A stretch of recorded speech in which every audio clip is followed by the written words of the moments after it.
সাকিব আল হাসান আজ বিশ্বসেরা অলরাউন্ডার হতে পারেন, কিন্তু মাগুরার সেই ছোট্ট ছেলেটির শৈশব ছিল সাধারণ আর 10টা দুরন্ত কিশোরের মতোই। সংবাদ মাধ্যমের বিভিন্ন সাক্ষাৎকার এবং তার পরিবারের দেওয়া তথ্যের ভিত্তিতে তার ছোটবেলার জীবনকে এভাবে তুলে ধরা যায়। মাগুরার দুরন্ত কিশোর। সাকিবের জন্ম ১৯৮৭ সালে মাগুরা জেলায়।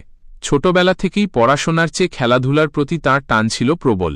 তবে মজার ব্যাপার হল, ক্রিকেটের চেয়ে ফুটবল ছিল তাঁর প্রথম পছন্দ।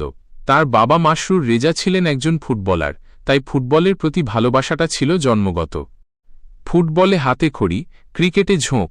সাকিব মাঝে মধ্যে এলাকার বড়দের সাথে ফুটবল খেলতে যেতেন, কিন্তু ভাগ্য তাকে ক্রিকেটের দিকে টেনে আনে। পাড়ার ক্রিকেটে তিনি এতটাই ভালো খেলতেন যে ভাড়ায় খেলতে যেতেন বিভিন্ন গ্রামে। একবার এক ম্যাচে তার দুর্দান্ত ব্যাটিং দেখে এক আম্পায়ার মুগ্ধ হন। সেই আম্পায়ারই তাকে মাগুরা জেলা দলের হয়ে অনুশীলনের সুযোগ করে দেন। সেখান থেকেই শুরু হয় প্রথাগত ক্রিকেটের পথে যাত্রা। বিকেএসপিতে যাত্রা ও প্রতিভা বিকাশ। সাকিবের প্রতিভাকে সঠিক দিশা দিতে তাকে পাঠানো হয় বাংলাদেশ ক্রীড়া শিক্ষা প্রতিষ্ঠানে বিকেএসপি। সেখানে কঠোর পরিশ্রম এবং নিয়মানুবর্তিতার মধ্য দিয়ে তিনি নিজেকে গড়ে তোলেন।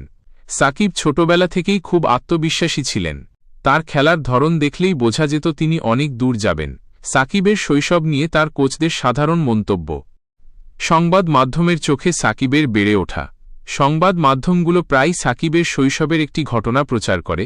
সাকিব যখন খুব ছোট, তখন থেকেই তার মধ্যে হার না মানার মানসিকতা ছিল। ক্রিকেটের প্রতি তার একাগ্রতা এতটাই বেশি ছিল যে অনেক সময় পরিবারের বাধা বা সুযোগ সুবিধার অভাবও তাকে থামিয়ে রাখতে পারেনি।